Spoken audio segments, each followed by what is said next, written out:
Itilin hitam ika akhen na iti sang hitam kakal dâu lâu mo bay dong in van lam ka hin kal don e mo tim nuya namin ka kave sin mo tim nuy la ko na kho to na kalung tim mo tim asal va e a tsay na akisun na to na tai tai Giêsu Christa hình dinh ka kinet na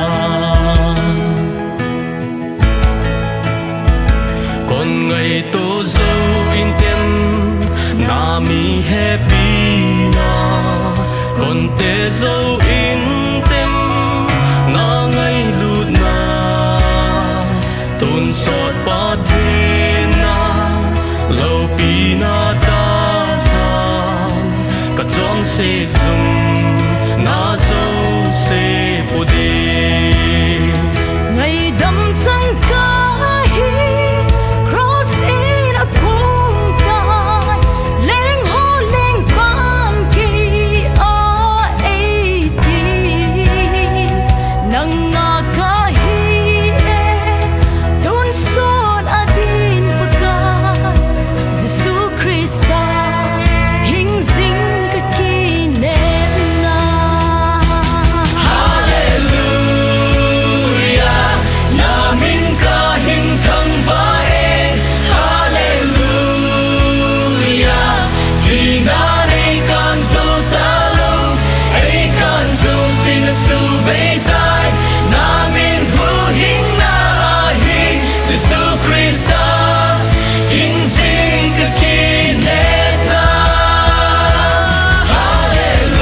Hallelujah, namin kahing thang vae. Hallelujah, kinganay kanso talo, ay kanso sinasubay tay.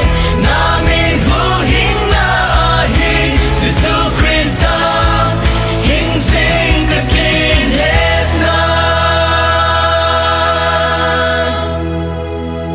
kitep na nam den sing ka alun chun na hai do ban tai na ki vu